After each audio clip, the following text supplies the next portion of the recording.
Yes boss, कैसे हो आप लोग। ये मैं फिर आ गया और कुछ अच्छा लेके आ गया हूँ। वैसे आप चिल कर रहे हो, एंजॉय कर रहे हो, आपकी लाइफ बहुत अच्छी चल रही है, मस्त रहो, एकदम मजे करो। लेकिन एक मेरी लास्ट अकाउंटेबिलिटी है जो मुझे पूरी करने दो, और वो है एफ एम एस एम का कंप्लीट सॉल्यूशन। इस वीडियो में बात करेंगे एफ एम एस एम मे 25 पेपर के फुल सॉल्यूशन की।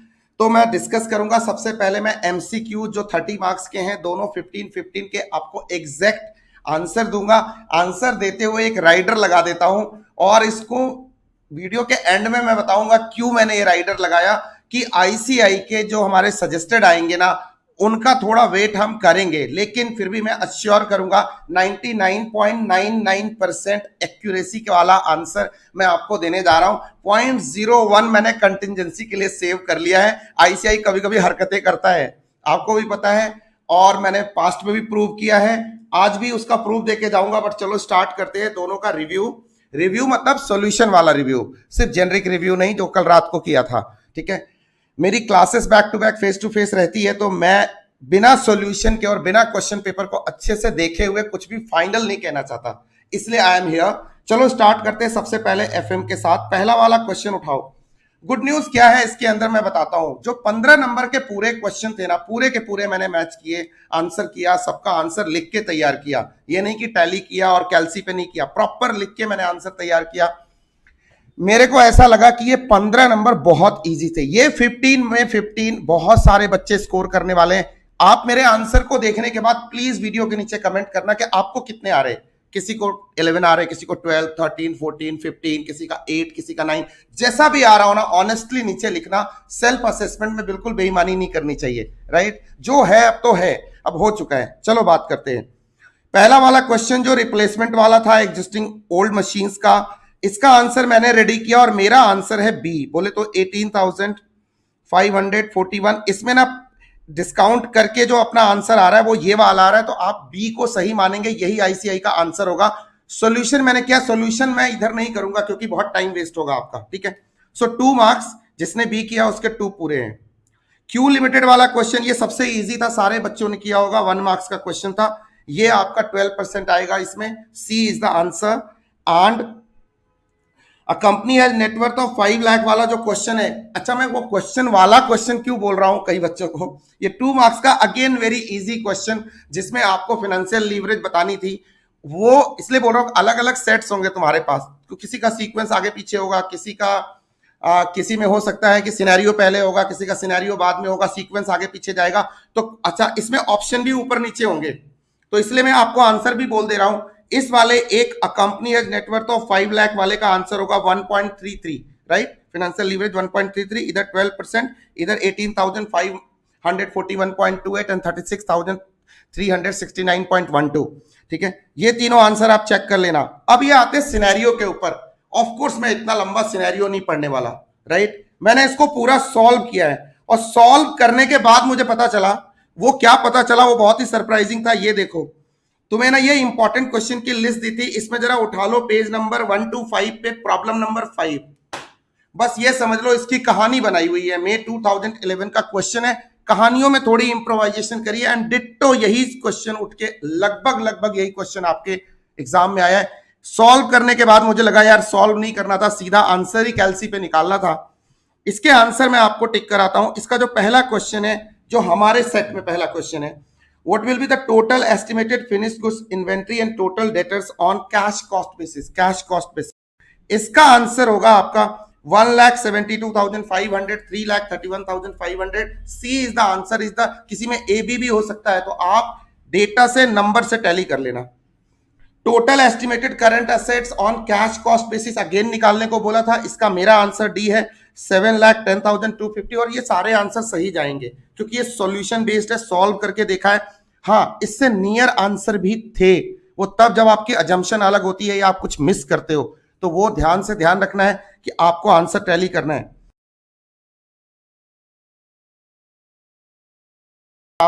मुझे पता है कि बहुत सारे बच्चों को जो आराम से फॉलो कर रहे थे रेगुलर और फास्ट ट्रैक के अंदर, उनको ना कोई दिक्कत नहीं हुई होगी। ये सब क्वेश्चन तो बोनस ही है। What will be the total estimated current liability, yes ये है 2,25,000। आंसर मेरे सेट का डी है, आप अपना मैच कर लेना। यहां इस बच्चे से गलती हुई है, what will be the estimated working capital, ठीक है, यहां पे अपना एज पर द प्रपोजल आएगा 5,33,775, इसको मैच कर लेना, A will be the answer. Number से डेटा से मैच करना, एबीसीडी से मैच नहीं करना प्लीज, राइट। एक क्वेश्चन था 2 मार्क्स के, सारे हैं ये, what will be the total manufacturing cost, total cost of sales on cash cost basis. Again यहां अगर गलती से कोई और आपने लिया दूसरा वाला अप्रोच तो फिर दिक्कत होगी, नॉन कैश बेस्ड अप्रोच लिया तो दिक्कत होगी। 20,70,000, 23,40,000, A is the answer, this is the answer, data से मैच कर लेना, perfectly done. So I hope कि एफएम का एमसीक्यू पार्ट आपका बहुत अच्छा गया होगा। मैं ये आंसर सॉल्व करने के बाद मेरे को लगा यहां बच्चों को एज सच कोई प्रॉब्लम नहीं आई होगी, क्योंकि उन्होंने ऐसे क्वेश्चन किए हुए थे। यस, और आपने देख ही लिया इंपॉर्टेंट क्वेश्चन की लिस्ट था। अब बात कर लेते हैं एसएम के एमसीक्यूज की, ये तो बहुत ही इंटरेस्टिंग है। हाँ, लेकिन एक चीज मैंने देखी कि एसएम के एमसीक्यूज ऐसे नहीं थे कि जैसे केक वॉक टाइप थे कि बेटा ए टिक कर लो, बी टिक कर लो, हैं ठीक है, पढ़ने लायक है, सोचने लायक है, थिंकिंग है, क्रिएटिव है, थोड़ा आइडिया दिया है, थोड़ा आपको सोचने का वक्त चाहिए, थोड़ा आपको दिमाग लगाना था, ठीक है। चलो स्टार्ट करते, देखते हैं क्वेश्चन नंबर 9 क्या कहता है। ये मोबाइल फोन बनाने वाली वाईफाई सर्विस वाली किस कंपनी है, Mrs A and Mrs B and C are other similar services provider already into the operation, ठीक है।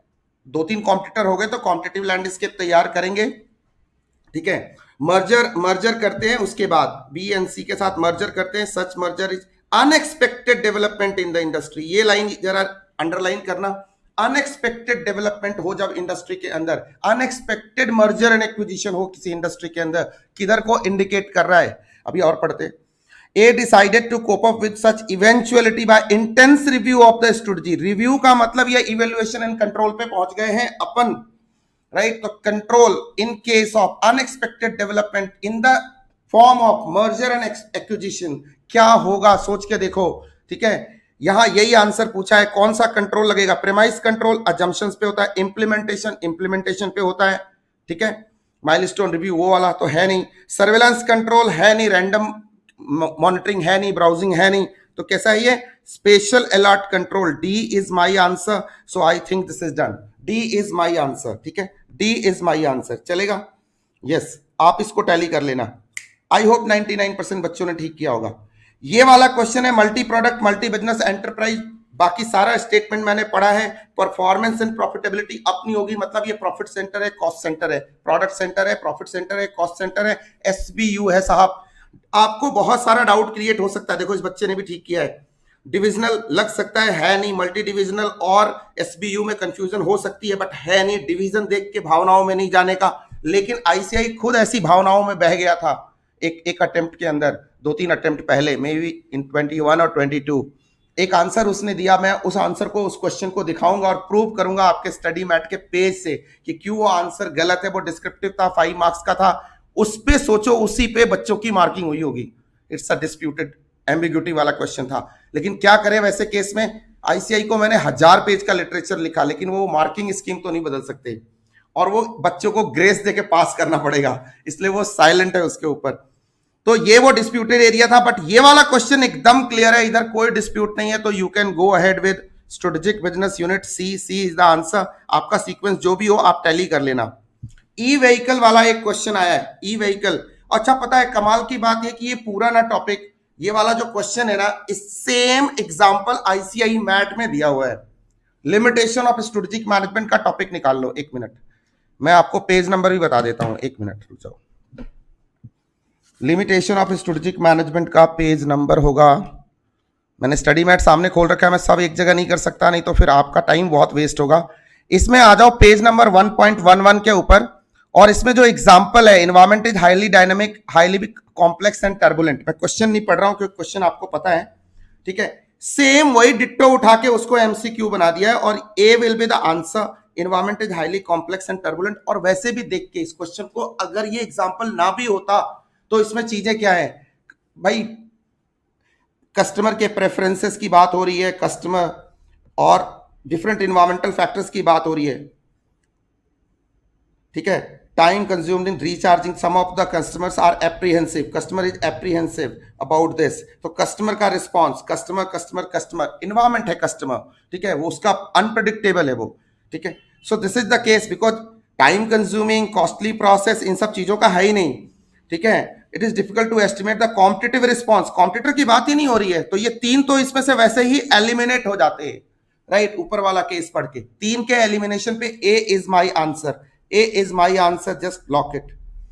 ये केस सिनेरियो अच्छे से पढ़ा ही होगा तुमने। एक कंपनी है जो डेटा माइनिंग वगैरह के फील्ड में काम करती है। वैसे मुझे एक दो क्वेश्चन पे थोड़ा ऑब्जेक्शन है, बट मैं अपना व्यू दूंगा। एक क्वेश्चन के ऊपर है मेरे को थोड़ा सा एप्रीहेंशन है, मैं अपना व्यू दूंगा।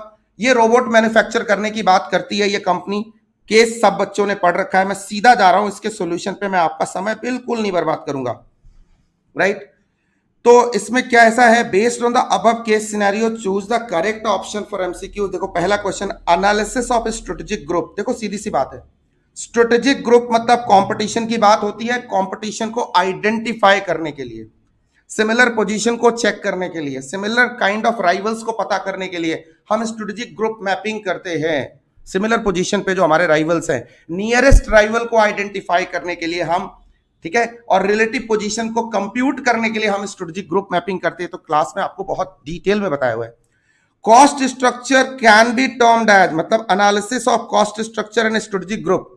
अगर आप चैप्टर नंबर 2 में जाओ और वहां पे एक टॉपिक है फ्रेमवर्क ऑफ स्ट्रेटेजिक एनालिसिस, मैं पेज नंबर भी बता देता हूं आपको। फ्रेमवर्क है, एक बच्चे ने पूछा सर ये फ्रेमवर्क कहां है हमारे सिलेबस में, है बेटा है, ठीक है, कुछ भी मतलब ऐसे ना पूछा करो, ठीक है। ये देखो पेज नंबर 2.7 पे देखो, पेज नंबर 2.7 आईसीआई का स्टडी मैट, मैं अपनी बुक ऑफ कोर्स रेफर नहीं कर रहा हूं। उधर इंटरनल एनालिसिस में परफॉर्मेंस एंड डिटर्मिनेट्स है, तो यहां पे इंटरनल जैसी कोई बात तो हो नहीं रही भाई। देखो ये स्ट्रेटेजिक ग्रुप की बात हो रही है, कॉस्ट स्ट्रक्चर की बात हो रही है, ग्रुप मतलब एक्सटर्नल बात हो रही है। तो यहां पे डिटर्मिनेट्स का जो ऑप्शन है ये तो वैसे ही काट दो। इन्वायरमेंटल एनालिसिस, स्वॉट एनालिसिस, ऑर्गेनाइजेशनल एनालिसिस, इसकी बात हो ही नहीं रही ओवरऑल। अब दो चीजें बच गई, कॉम्पिटिटर या मार्केट। यहां लेफ्ट हैंड साइड में आओ, यहां लिखा है external analysis, customer, competitor, market. Market में है size, growth, profitability, entry barrier, वो तो वैसे नहीं आना। इन्वायरमेंटल एनालिसिस वैसे ही नहीं आना, यहाँ पे ओवरऑल पेस्टल की बात ही नहीं हो रही है, मैक्रो की तो बात ही नहीं हो रही है, ठीक है। कॉम्पिटिटर है, कॉम्पिटिटर में strategic group, performance, objectives, strategies, culture, cost structure, ठीक है। ये इतने सारे पॉइंट है, तो स्ट्रेट क्वेश्चन है आपका, ये आंसर होगा competitor analysis. A is my answer and this will be ICAI's answer. Entering into business of manufacturing of robot, ये कंपनी क्या करती है, रोबोट के बिजनेस में जाती है। बट मेरे को ना थोड़ा सा एप्रीहेंशन है, पूछो क्यों, ध्यान से सुनो। ये कंपनी किस चीज में काम करती है, area of artificial intelligence, blockchain, ये डेटा माइनिंग वगैरह वगैरह वगैरह, इससे रिलेटेड ये बिजनेस है रोबोटिक्स का। लेकिन ये मैन्युफैक्चरिंग है, देखो कितने आसानी से यहां ये इस पे सॉफ्टवेयर वगैरह पे काम कर रहे होंगे, ऐसा ये अज्यूम करके चल रहे, ठीक है। इस पे कोई डिवाइस नहीं बना रहे।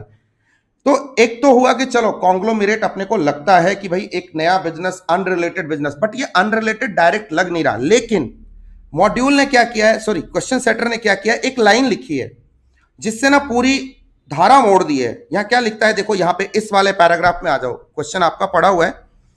In the month of March 25 the board of directors of the company thought it proper to be the business of manufacturing robots and providing services related thereto, मतलब रोबोट्स एंड उससे रिलेटेड सर्विसेज। ध्यान से सुनो, आगे की line बहुत important है, answer यहां छुपा हुआ है।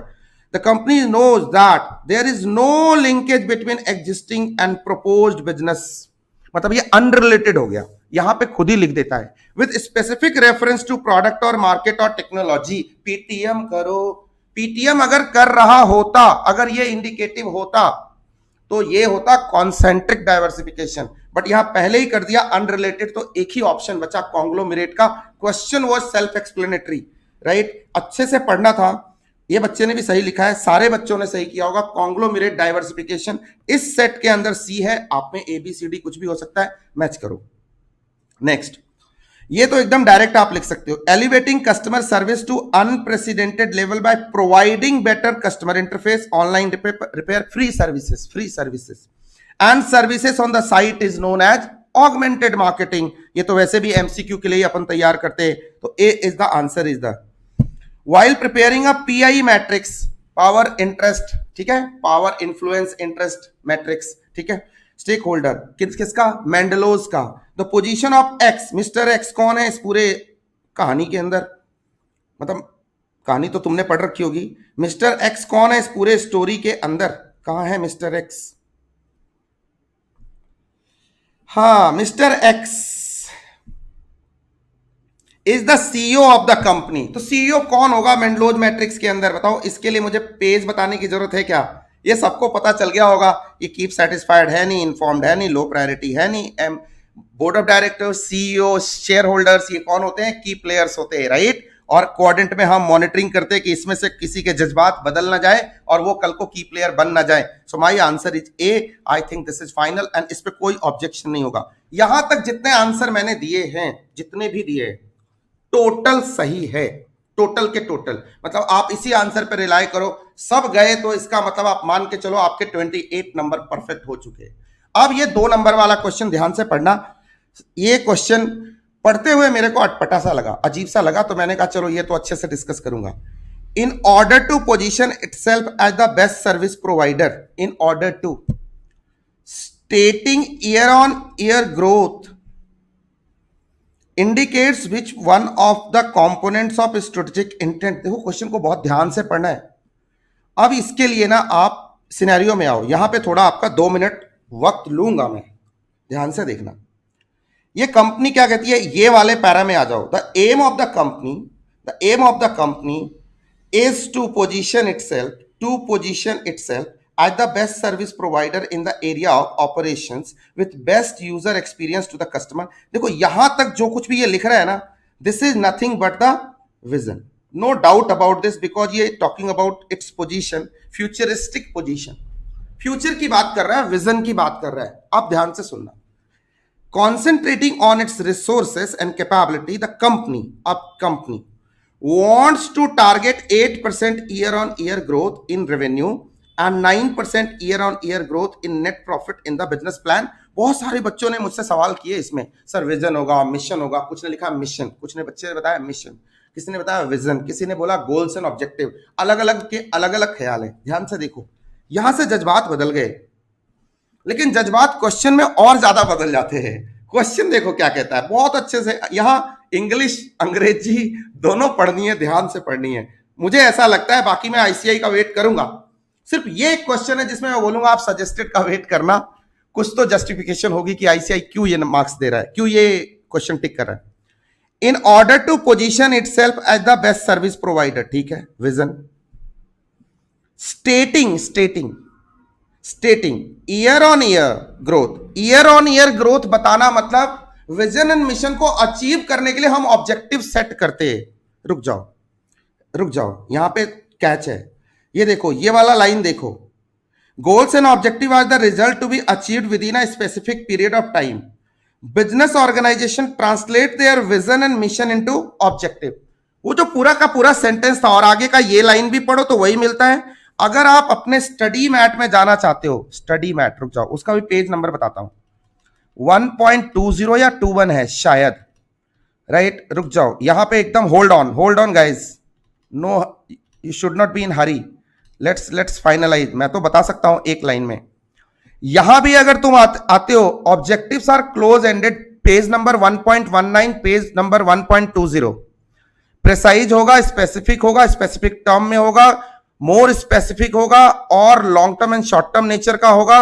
ऑर्गेनाइजेशन के परफॉर्मेंस टारगेट को स्पेसिफाई करेगा, ये ऑब्जेक्टिव है।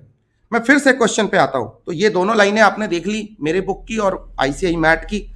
और ये क्वेश्चन फिर से पढ़िए। In order to position itself as the best service provider, stating year on year growth, position is vision, no doubt. अगर मैं stating year on year growth को माइनस कर देता, indicates which one of the component of strategic intent, तो बोलता vision है। लेकिन ये पूछ क्या रहा है, in order to doing so stating year on year growth means stating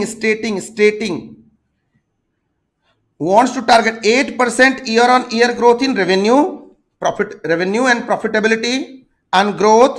वहां जो ऑब्जेक्टिव्स हैं, 7 ऑब्जेक्टिव्स हैं, ठीक से देखो वहां पे 7 कौन से, profitability, productivity, competitive position, employ development, employ relation, technological leadership, public responsibility. क्या है, ये लॉन्ग टर्म ऑब्जेक्टिव्स है ना। अगर शॉर्ट टर्म लॉन्ग टर्म होता तो long term will be the answer, ठीक है। सो अभी ये कैसा हो गया, इसको क्या बोलेंगे, ये मेरे हिसाब से इसी लाइन को ध्यान से देखें तो इन net profit of business plan, अगर इस लाइन को देखें तो the answer of the last question बोले तो 16, आपका ऑर्डर कुछ और भी हो सकता है, मेरे हिसाब से आंसर विल बी बी, ठीक है, objective, right. Initially it looks like vision, we will have to wait for ICI answer. अब ऐसा मैं क्यों बोल रहा हूं, क्योंकि भाई इंस्टीट्यूट का कभी भरोसा नहीं होता। मैं डिस्क्रिप्टिव पे आ रहा हूं, लेकिन उससे पहले एक क्वेश्चन दिखाता हूं। ये similar question Chennai based conglomerate करके, ये same question Chennai based conglomerate करके आया 2021 या 22 के किसी अटेम्प्ट में आया, ठीक है। ध्यान से सुनना ये क्वेश्चन क्या कहता है, जरा पढ़ लेना इस क्वेश्चन को, ठीक है। ये थोड़ा सा एक्स्ट्रा मैं बात कर रहा हूं। ये कॉन्ग्लोमरेट कंपनी है, सब करती है, each unit will operate as a separate business, पूरी दुनिया को पता है। ध्यान से सुनना, with delegated responsibility for day-to-day operation and strategy for respective unit manager।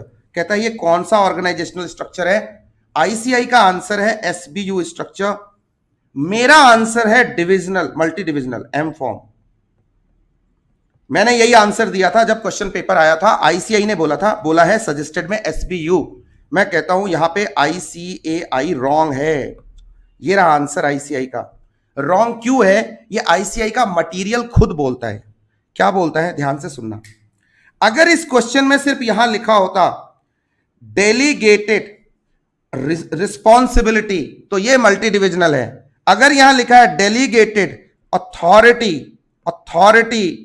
And responsibility for day to day operation and strategic planning, अगर ऐसा लिखा है strategy to respective unit manager, it becomes SBU. मतलब एसबीयू होने के लिए authority word का use होना जरूरी था।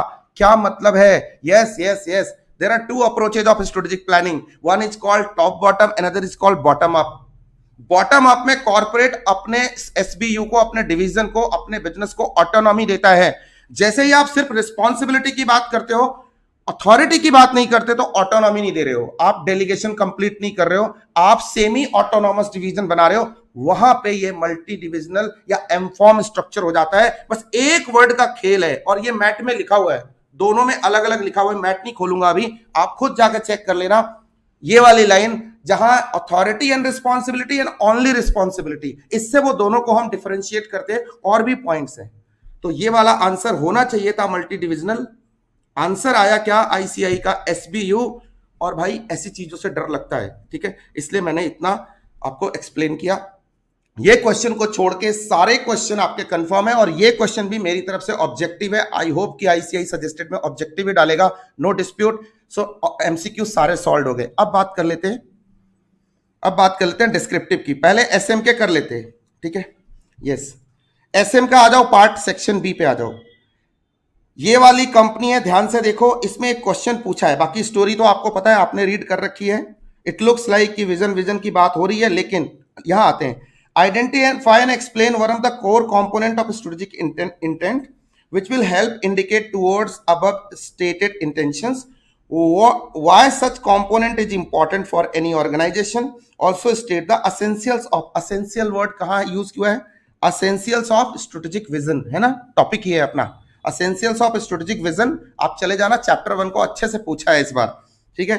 चैप्टर 1 को जो लोग कहते थे ना बिल्कुल ऐसे है, ऐसे कर देंगे, तो मजे करा दिए इंस्टीट्यूट ने। सो एसेंशियल्स ऑफ स्ट्रेटेजिक विजन, लेकिन देखो इसमें आंसर का बाइफर्केशन देखो, 1 1 1 2 लिखना क्या क्या है, पहले बताना है ये विजन है, फिर विजन को एक्सप्लेन करना है, फिर ये कंपोनेंट क्यों इंपॉर्टेंट है, विजन सेटिंग क्यों करते हैं किसी कंपनी के लिए, वो बताना है, एंड देन उसके बाद एसेंशियल्स लिखने हैं, 2 मार्क्स है। तो आपको 4 पार्ट में आंसर लिखना है, आई होप आपने किया होगा। So here my answer is vision, ठीक है, and this is done. Coming back to the second question, new market opportunity, changes in the customer preferences. ध्यान से कर लो उसको, टेक्नोलॉजी बदल रहा है, मतलब दुनिया में कुछ बदल रहा है, डिजिटल टेक्नोलॉजी ट्रांसफॉर्मेशन की बात कर रहा है। Chapter number 5 digital transformation, important question की लिस्ट से है। जितना कुछ अब तक बताया है सब कहां से है, सब लिस्ट से है। लिस्ट टेलीग्राम पे है, यूट्यूब पे है, आप देख सकते हो। आप जो देख रहे हो मुझे, अच्छा एमसीक्यू के कितने नंबर आए प्लीज कमेंट करके बताना, और इसमें आपके आंसर क्या है, बिल्कुल आप मेरे से इंटरेक्ट करो, ठीक है। अगर आपको लगता है मैंने कोई आंसर गलत दिया, डिस्प्यूट करो, मैं रिप्लाई करूंगा, मेरा नंबर है 9958300572। मैं एकदम ओपन एंडेड तैयार रहता हूं हर चीज के लिए, क्योंकि भाई सजेस्टेड तो है नहीं किसी के पास। मैंने थोड़ा टाइम लिया, मैंने अच्छे से आंसर चेक किए। मेरी क्लासेस बैक टू बैक चल रही है, तो मेरे पास वो लिबर्टी नहीं होती है कल आया शाम को तुरंत बैठ गए। भाई थका हुआ हूं, कोई गलती हो जाएगी, कोई वीडियो बना देगा, और वैसा बंदा जो स्टडी मैट लिखता है उसने गलती करी, ओ भाई कैसे लिख दिया, कैसे क्या कर दिया, बवाल मच जाएगा, मेरी लेनी देनी हो जाएगी। शांत दिमाग से मैंने कहा सोचूंगा, बैठूंगा, आराम से बताऊंगा। ठीक है, तो आज सुबह टाइम निकाला है और अभी वीडियो बना रहा हूं। संडे है, एंजॉय करो। आपको सिर्फ इंफॉर्मेशन दे रहा हूं, आपको टेंशन नहीं लेनी। यहां से ध्यान से देखना, identify the strategy required for digital transformation. बहुत ही क्लियर है, दो टॉपिक है आपके मॉड्यूल के अंदर। मॉड्यूल के अंदर दो टॉपिक है, एक है स्ट्रैटेजी और दूसरा है ड्यूरिंग डिजिटल ट्रांसफॉर्मेशन। राइट, तो एक है स्ट्रेटजी फॉर्मुलेशन वाला पॉइंट और एक है स्ट्रेटजी इंप्लीमेंटेशन वाला point through digital transformation. Change management strategy during, एक है डिजिटल ट्रांसफॉर्मेशन और एक है strategy use during for digital transformation. ये पहला वाला है, स्ट्रेटजी फॉर्मुलेशन वाला पार्ट है। आपको याद होगा यहां पे begin communication to earn, begin at top, just remember communication establish करो, to earn, EARN, ensure that it is necessary and desired, reduce disruption, norm not an exception। 5 points थे ना, वो पांचों के पांचों पॉइंट लिखने थे। बहुत बढ़िया क्वेश्चन है, हॉट क्वेश्चन है, इंपॉर्टेंट कहा था, डीटी में से एक क्वेश्चन तो आना ही आना है, आ गया। ठीक है, अगर आपको जरा भी डाउट लगता है मेरे आंसर में, इस पे व्हाट्सएप भी कर सकते हो, बाकी इस वीडियो के नीचे कमेंट करो। स्पैमिंग नहीं करना प्लीज, स्पैमिंग मत करना। मैं डिस्प्यूट से ऊपर उठ चुका हूं, ट्रोलिंग से बाहर जा चुका हूं, अब उस दुनिया से आगे निकल गया। Don't do that, I request. बहुत ही ऑनेस्ट काम करने का की आदत है मुझे, और जो भी होगा, मैंने कल जैसे रात को कहा कि मेरे FM SM में 100% आए, जो हमने बोला था, जिस तरह से इंपॉर्टेंट क्वेश्चन की लिस्ट दी थी, FM में 80-85% आए। I mean it, direct question 80-85% ही आए। MCQ सारे आए। MCQ तो मैंने साइटेशन करके दे दिया आपको कि कैसे कैसे क्वेश्चन आए, और एग्जैक्ट क्वेश्चन बता दिया। मैं आपको डिस्क्रिप्टिव में भी बताऊंगा वो सारे क्वेश्चन जो अपनी ही सजेस्टेड लिस्ट से आए। क्लास से तो सारे आए 100%, बट स्टिल ठीक है। यस, इसलिए ना आपको रेगुलर क्लासेस, अगर आपको रेगुलर या फास्ट ट्रैक जो भी हमारा एग्जाम ओरिएंटेड बैच है, वही मेरे को मैं सजेस्ट करूंगा फॉलो करना चाहिए। रीजन इज कि उधर हम डिटेल में आराम से बिना चिल्लम के आराम से बात करते हैं, सब चीज डिस्कस करते हैं, कॉन्सेप्ट के डेप्थ में जाते हैं, नए क्वेश्चन रिसर्च करते हैं डेली बेसिस पे। नए नए क्वेश्चन बनाता हूं और आपको कराता हूं, बहुत सारे मैं नए क्वेश्चन कराता हूं, और इसीलिए आप ऐसे क्वेश्चन हैंडल कर पा रहे हो। आप बताओ इसमें से कितने क्वेश्चन रिपीटेटिव नेचर के हैं। इस बार जो हमने कहा पेपर ट्रिकी था, ट्रिकी से ज्यादा क्रिएटिव था और मर्ज था, मिक्स था कॉन्सेप्ट्स का इधर से उधर, तो बच्चों को थोड़ा सा सोचना था। और एग्जाम में 3 घंटे होते हैं, और 3 घंटे में सोचो लिखो करने में कईयों के पेपर थोड़े छूटे होंगे, राइट, लेंदी लगा होगा। इसीलिए जरूरी होता है आप नए क्वेश्चन बैकएंड पे ही इतना प्रैक्टिस करके जाओ, वहां कुछ भी आए ना, नया जैसा फील ही ना आए। बस यही फॉर्मूला है, और कोई रॉकेट साइंस है नहीं किसी के पास, हमारे पास कोई ऐसी जड़ी बूटी नहीं है। बस इतना है कि काम 120% करते हैं। ठीक है, कोर्सेज के लिए आप हमारे FM SM with Om app पे जाओ, जो भी आपको रेगुलर या एग्जाम ओरिएंटेड देखना है वहां से देखो, मैं वही हाईली रेकमेंड करता हूं। ठीक है, लेटेस्ट होते अपडेटेड कोर्सेज मैं वहां अपडेट करता हूं। मुंबई में 6-6, 7-7 बैक टू बैक बैचेज चल रहे हैं, तो आपको जो भी रिकॉर्डिंग मिलेगी एकदम लेटेस्ट मिलेगी, राइट, ये अश्योरेंस दे रहा हूं। थोड़ा सा बीच में आउट ऑफ द टर्न बोल गया। ये वाली कंपनी जो है, क्वेश्चन नंबर C अगर मैं बात करूं तो ये क्या है, ये बात करती है, पहले ये सब स्टार्ट करती है, मर्जर करती है, आपको पता ही है, उसके बाद फाइनेंशियल ड्यूरेस में आता है, मतलब इसका बुरा वक्त शुरू हो जाता है। फिर ये 23 में क्या करती है, ये करती है sir change management and improvement in internal, change in management को चेंज करता है, इंटरनल एफिशिएंसी को इंप्रूव करता है। भाई ये टर्न अराउंड कर रहा है, कर लिया, टीए कर लिया इसने, अच्छी बात है। अच्छा, ये भी इसकी वाट लग जाती है। फिर ये 24 में क्या करता है, it was observe that even after due emphasis positive outcome is not there. तो अब क्या करेंगे, आपको पता है मॉड्यूल में लिखा है टर्न अराउंड फेल होती है तो डाइवेस्टमेंट करते हैं। एप्पल का एग्जांपल क्लास में किया था, याद है, एप्पल का किया था, और भी कंपनीज का किया था हमने अपने नवरत्न कंपनीज का किया था, PSUs का किया था। ठीक है, एक नेस्ले का भी एक केस स्टडी इस पे पढ़ा था, तो अलग अलग केसेस पढ़े थे टर्न अराउंड पे। ये दोनों है, 23 की स्ट्रेटजी क्या है, टर्न अराउंड, 24 की क्या है, डाइवेस्टमेंट। टर्न अराउंड फेल होता है तो डाइवेस्टमेंट पे अपन शरण में जाते गए। इस शरण में क्वेश्चन क्या है, कौन सी रिट्रेंचमेंट स्ट्रेटजी, 23 में कौन सा, टर्न अराउंड। इसका रीजन क्या है, लिखना चाहिए, मेरी तरफ से लिखना चाहिए। डाइवेस्टमेंट, इसका रीजन क्या? क्योंकि टर्न अराउंड फेल हुआ, और बाकी रिट्रेंचमेंट वाले रीजंस, राइट? तो दोनों के लिखने चाहिए, पूरा नंबर लेने के लिए दोनों के लिखने चाहिए, और कंक्लूड भी करना चाहिए ऐसे क्वेश्चन को। और ये आर्ट आपको आपसे अच्छा कौन जानता है? क्लास में कूट कूट के भरा है, टाइम, स्पीड, एक्यूरेसी, सबके लिए बहुत सारा रिटर्न प्रैक्टिस हमने किया है। सिर्फ कॉन्सेप्ट नहीं पढ़े, हमने वो सब कुछ किया है जो एक मुश्किल पेपर को हैंडल करने के लिए जरूरी होता है। और पता है क्या, एक बात हमेशा याद रखना, चीते की चाल, बाज की नजर, और अपने कॉन्सेप्ट पे शक नहीं करते, नहीं करते तो नहीं करते। और दूसरी बात, आप बैटल फील्ड में अपने बैटल को जीत के जाते हो, वहां जाके जीतने की कोशिश करोगे, नॉट पॉसिबल। सो आप एग्जाम लाइफ में एक बार देते हो, प्रिपरेशन एकदम फुल टू, एकदम डिटेल्ड एंड रेगुलर बैचेस के साथ होनी चाहिए, सो दैट कि अभी आईसीआई इवॉल्व हो रहा है, क्वेश्चन इवॉल्व हो रहा है, पेपर अच्छे बना रहा है, हमें इज्जत करनी चाहिए, रिस्पेक्ट करनी चाहिए आईसीआई की, ठीक है, करनी चाहिए। ये क्वेश्चन एकदम स्ट्रेट है, वैल्यू के ऊपर सारे बच्चों ने किया होगा। ये वाला क्वेश्चन देख लो जरा ध्यान से। In order to get better performance mean strategic performance measure जितने भी होते हैं, चाहे फाइनेंशियल मेजर हो, कस्टमर मेजर हो, जितने भी हो, कस्टमर सेटिस्फैक्शन के मेजर हो, जितने भी प्रोडक्टिविटी से रिलेटेड हो, प्रोडक्ट डेवलपमेंट से, इनोवेशन से रिलेटेड हो, R&D से, सारे परफॉर्मेंस यही है। एंड सस्टेनेबल कॉम्पिटिटिव एडवांटेज, सारी बातें कवर हो जाती है। बेटर परफॉर्मेंस में सारे परफॉर्मेंसेस कवर हो जाते हैं, इनफैक्ट प्रॉफिटेबिलिटी, सब कुछ। A company has to focus on the characteristics of its resources and capability. एक ही टॉपिक है, characteristics of its resources and capability that helps to achieve sustainable competitive advantage और build score competency measure, 4 measure, बस ये 4 word यहां पे हटाया हुआ है। Characteristics of resources and capability, that is IDTF: immutability, durability, transferability and appropriability in terms of return, profit, performance, right? So IDTF should be the answer. ये भी hot question की लिस्ट में था, आपने किया होगा। 7A and B। अच्छा, आपको एक बात समझा क्या? मैंने एकदम बहुत जोर जोर से बोला था, जोर जोर से, एग्जाम में जाने से पहले आपको पेपर की शुरुआत कहां से करनी चाहिए? पीछे से। मतलब 8 नंबर क्वेश्चन में आओगे ना, A, B और इसका एक ऑप्शनल क्वेश्चन, आराम से 2 क्वेश्चन लिखोगे, आराम से, और बेस्ट वाला लिखने वाले हो, ये करना चाहिए। 6 और 7 में भी देख लो तो इसमें से दोनों लिख सकते हो, या एक तो लिख ही सकते हो। तो 2 क्वेश्चन 20 नंबर के अगर आप 25-30 मिनट में यहां से कवर करके जाते हो ना, आपको इधर कॉन्फिडेंस आना चालू हो जाएगा, आप बेहतर लिखोगे। तो इससे स्टार्ट करोगे, एग्जामिशन की गारंटी है। मुझे पक्का पता अभी तक कई बच्चे एग्जामिशन सिक्योर कर चुके होंगे, अभी क्वेश्चन पेपर में डिस्कस कर रहा हूं, वो अपना असेसमेंट करते करते उनको लग रहा होगा कि मैं 60+ जा रहा हो तो इधर कमेंट करने का, मेरे को भी अच्छा फील होगा, ठीक है। What do you mean by value chain analysis? Sir क्या यार, मक्खन क्वेश्चन है, एकदम इजी क्वेश्चन है यार, प्राइमरी एंड सपोर्ट एक्टिविटीज, ठीक है। डिफरेंशिएशन स्ट्रेटजी बता, मेजर बेसिस ऑफ डिफरेंशिएशन बता, POP, product price and organisation, याद ही होगा तुमको, यस।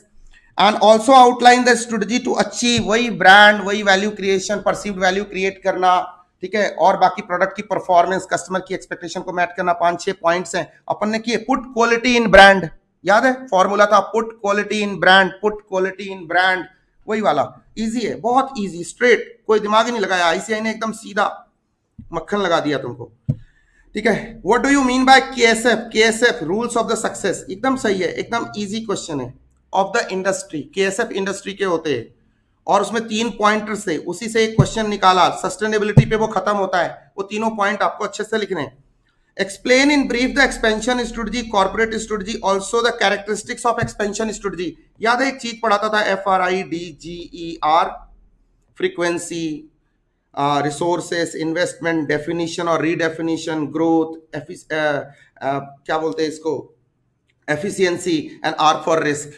इतने पॉइंट में डिवाइड करता था और कहता था इसको 7 पॉइंटर्स में लिखने, और 7 पॉइंटर लिखने, पूरे 4 नंबर मिलेंगे इधर, ठीक है। वही है फ्रीजर अप्रोच जिसको हम बोलते थे। This is the characteristics of expansion strategy, एकदम मस्त, एकदम इजी क्वेश्चन। लास्ट वाला देखिए क्या, leadership role played by the manager, leadership role played by the manager, MPCM focuses on CC, monitoring performance over time, बोलो ना यस और no. And leadership build करना, then focus on core competency and competitive advantage, ठीक है। Change management, CM बोले तो change management, वो सारे 5-6 पॉइंट्स यहां लगाने थे, एकदम मक्खन क्वेश्चन। मुझे लगता है काफी बच्चों ने 7 और 8 या 6 और 8 को पहले ऑप्ट किया होगा, फिर वो कंपलसरी पे गए होंगे, फिर वो MCQ पे गए होंगे, और उनका सब कुछ होता चला गया होगा। This was all about your FM का एमसीक्यू, एसएम का एमसीक्यू एंड एसएम का फुल पेपर।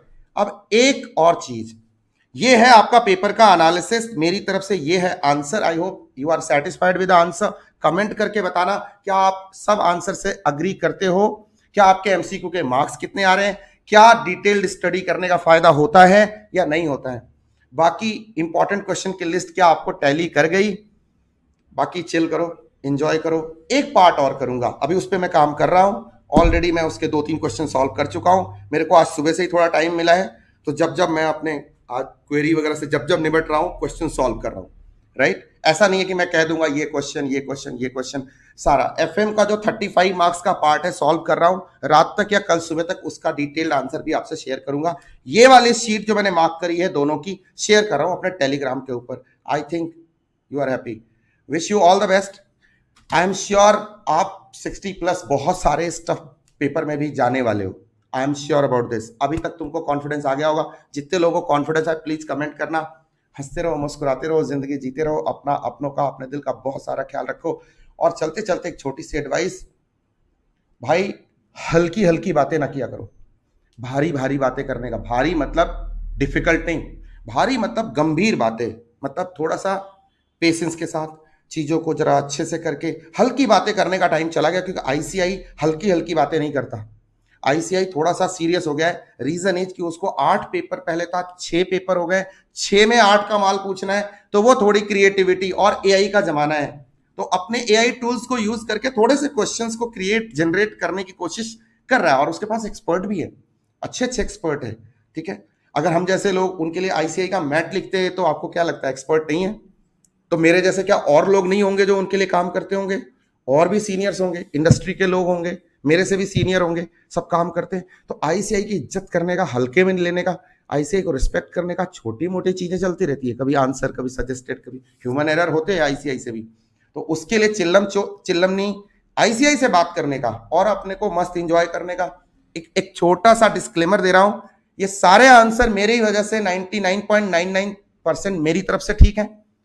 0.01 मैंने रखा है सजेस्टेड के आने का, सो दैट कि कोई, ठीक है, रैगिंग नहीं हो। मैं डरता हूं, वीडियो बना देते हैं लोग यार, ठीक है। चलो, सो अल्टीमेटली अब आप कह सकते हैं जैसा कहा था, जैसा आपको बताया था, वैसा ही पेपर आया। All the best.